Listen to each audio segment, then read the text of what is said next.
په بونیر کې د تیرو څو ورځو نه د شورو باران له وجې په آلدوش سوره کې د مقدر شاه غوجل غورځېدلې چې پکې یو غویی او بیزه مړه او 15 څاروي زخمیان شوي.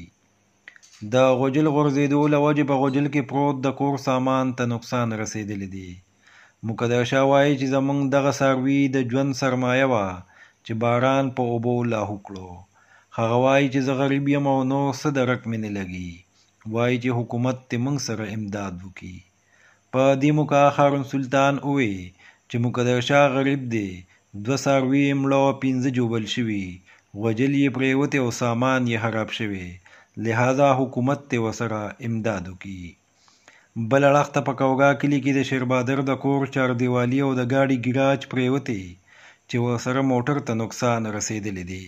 ایماندارو زما ډېر زیات نقصان شوی دی او په لدوش کې پاتې کېږم. په سورا کې زمونږ نیکان دي، مطلب دا دی چې زه ډېر سخت غریب یم او زما نور څه وس نشته. دغه 2-3 څاروي وو زما پکې، دا پکې 2 څاروي پکې مړه دي او مطلب دا دی چې دا 15-16 څاروي ته ما ایستي دي او هغه هم زخمیان دي او د خدای غریب یم، هېڅ نور څه درک زما نه لګي. دغه 2 څاروي وو زما پکې او سامان پکې دا دی چې لکه زما د دانې وو پکې، خمبه وو پکې، د دانو هغه پکې لاندې شوي دي، د خوراک یو لوښی نه ده پاتې شوی، هر څه پکې لاندې شوي دي او نور دغه چې څه وس داسې زما څه پکې لاندې پیسې پکې ما سره 1 روپۍ پکې نشته چې دا ده چې زما سره پیسې دي. مطلب دا دی چې لکه مهرباني دا وکړئ چې ما سره څه دغه وکړئ چې لکه زه مخې ته څه په ځان له کاروبار روان کړم چې ولې دا څه دریا هغه زما هر څه لاندې شي، باران خدای پاک دا دغه کړی دی، هر څه زما لاندې شوي دي، نور څه زما څه درک نشته چې لکه زه دغه وکړم. دا واقعه بیګا څنګه راغله؟ واقعه پکې دا راغلی ده وروره چې دا بیګا 1 بجه وه او دیوال پرېوته، زه پاڅېدم او سمدستي چې څه بار ته وتم نو هغه کوټه پرېوتې وه. نو دا څاروي پکې دا خلک دا ګاونډیان زموږ جمع شو او دا غیر چاپېره دا خلکو ته مې اواز وکړو.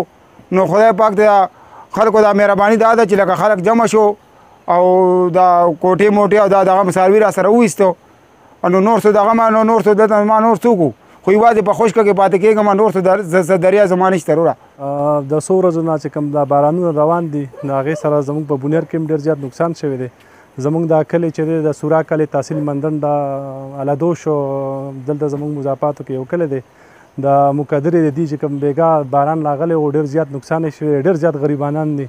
نو موږ د ډي سی او صاحب ته، زموږ ایم پی ای صاحب ته، ایم این ای صاحب ته، ټولو ته زموږ دا درخواست دی چې دا ډېر زیات غریبانان دي. دغه څاروي ساتي، 2 څاروي پکې دغه شوي دي، ضایع شوي دي او 15-16 څاروي ولا هغې دي کسان دا ګاونډیان راایستي راغلي دي، هغې دي ولې ایستي دي. زموږ حکومت ته دا اپیل دی چې هر قسمه دوی سره امداد کولی شي نو دي کې ډېر مهرباني به ډېر غریبانان دي.